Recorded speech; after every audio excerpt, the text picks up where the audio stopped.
if your goal is to work on the business in the variables of kid and parent life, then it's easy for something else to fill that gap.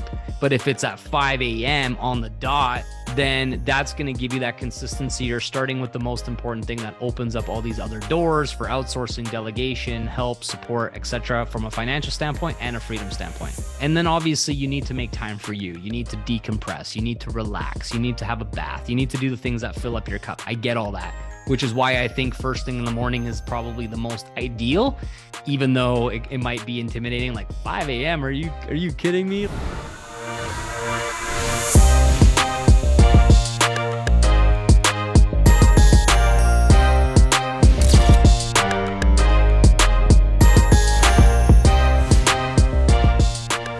What's up, Diana? Are you here with us? Hi. Yeah, I am. Oh, there you are. Okay, awesome. So maybe we might jam out and chat about your question, but let me read it first. Okay.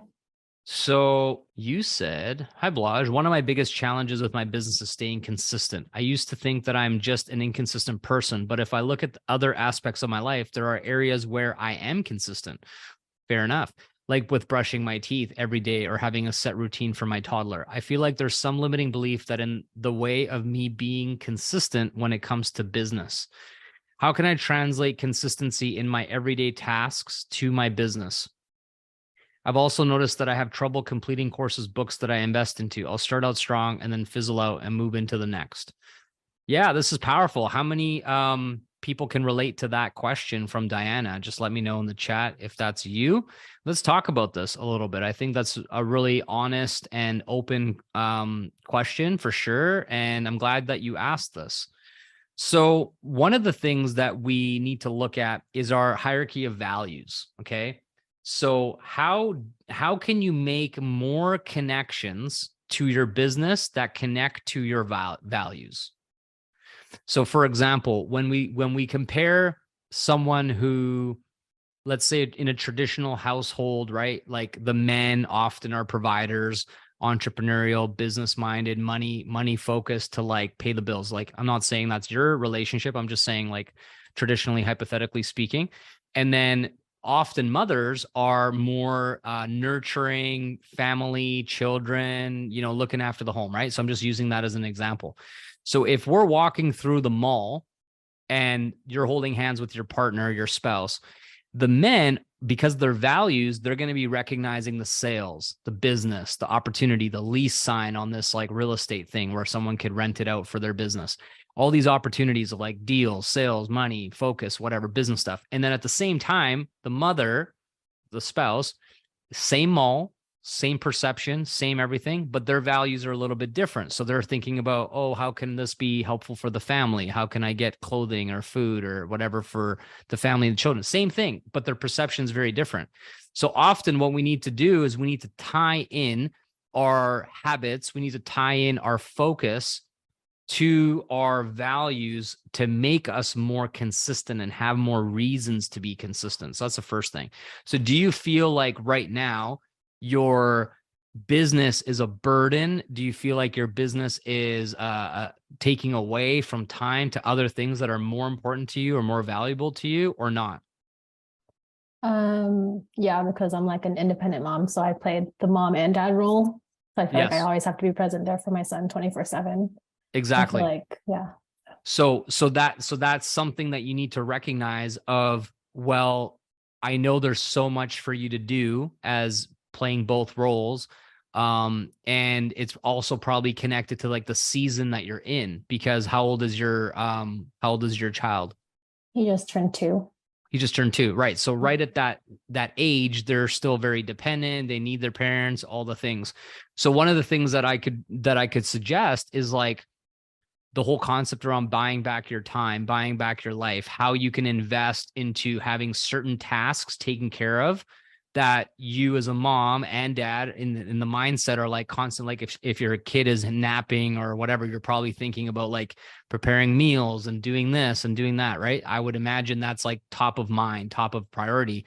So your business probably slides down the list of what you have time, energy, and space for. And then you catch yourself at the end of the day being like, I'm tired, man. You know, it's been a long day. It's been a hard day. Toddler life, I'm going through it too. And my wife's going through it.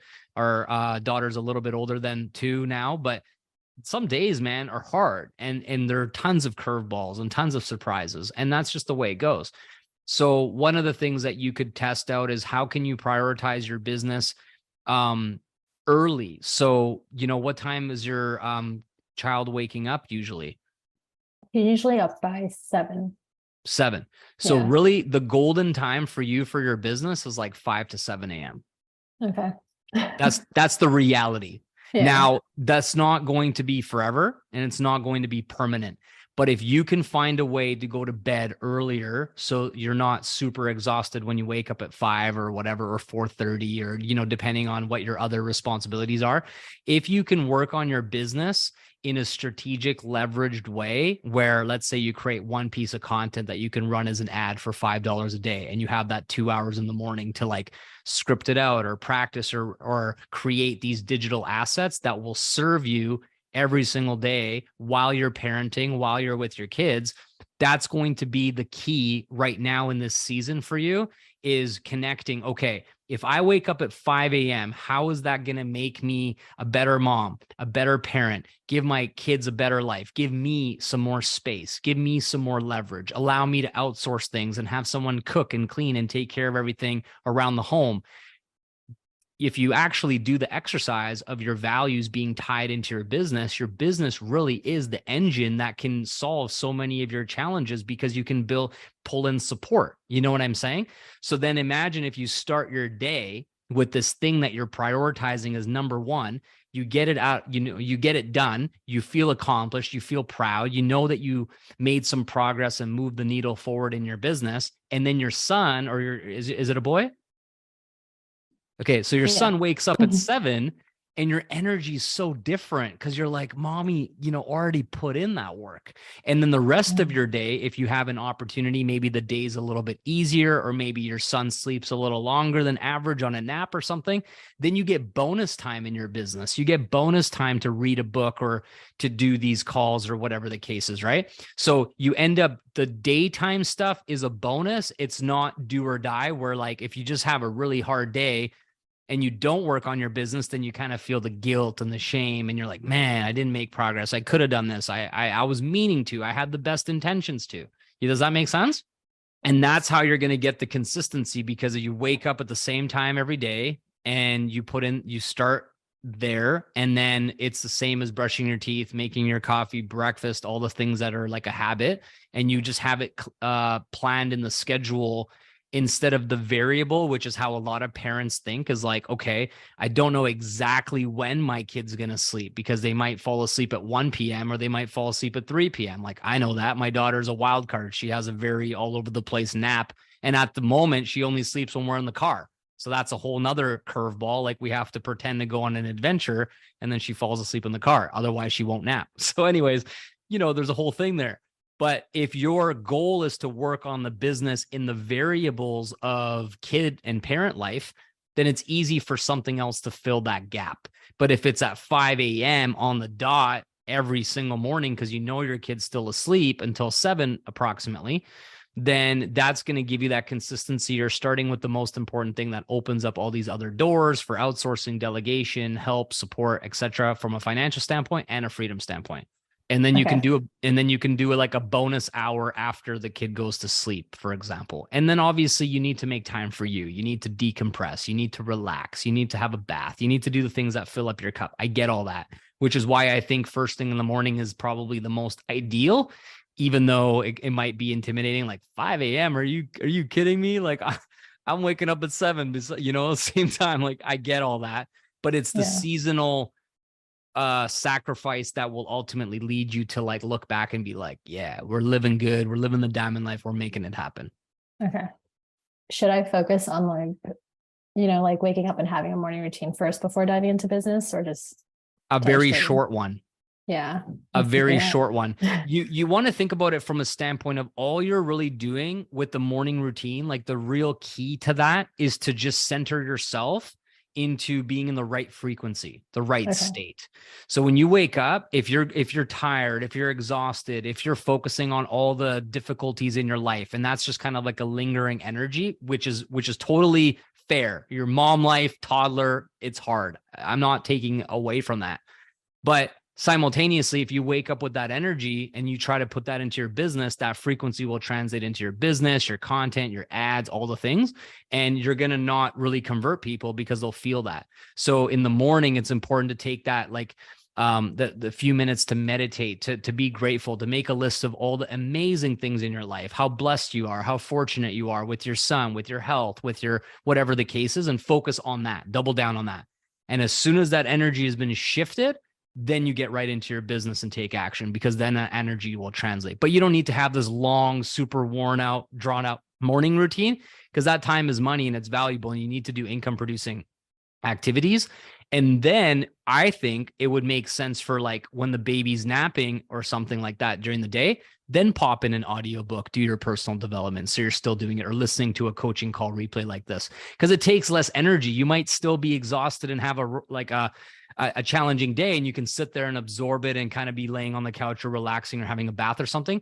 But like that first morning energy is like, hey, I'm ready to make a piece of content or do an ad or, something like that, in like the calmness and the stillness and the quiet of the morning, way more optimized.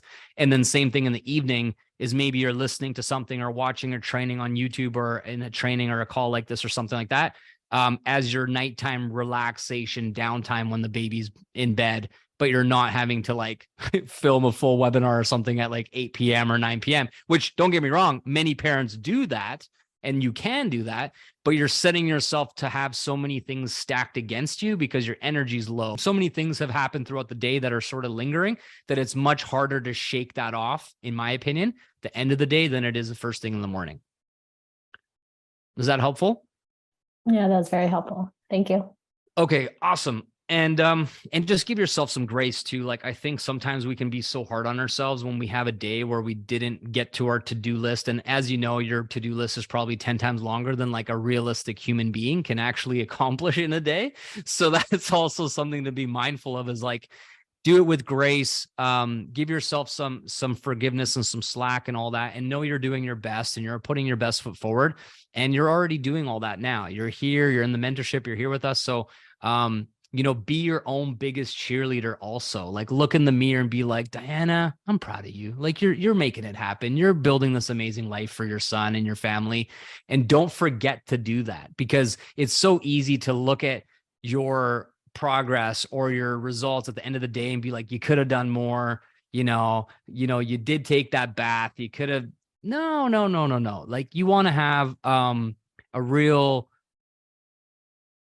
doing what you can, especially if you commit to waking up early and like making that a regular normal thing. That's already a huge shift. And then at the end of the day, you can always be like, you started your day off building the life of your future. You did this, you did that. I'm proud of you. Be your own biggest fan, your own biggest cheerleader.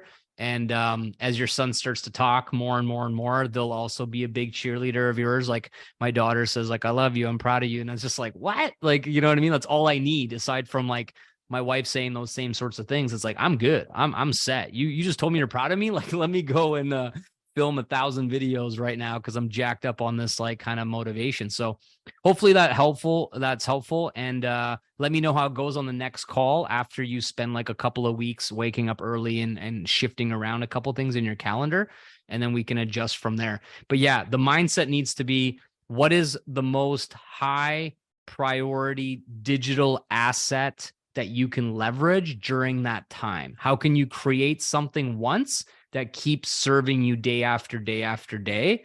That's the mentality you want to have in that morning time, and then fill in the gaps with all the other things. Like, when my daughter was a little bit younger, we got in our exercise throughout the day by just going on family walks to like get in the movement, as opposed to like the full gym session and all the things, which sometimes don't happen. So it's like, okay, I can leverage going for a walk with the baby to get my exercise and fresh air in, and I'm still with the baby. So there's like the creative like leverage stacking there.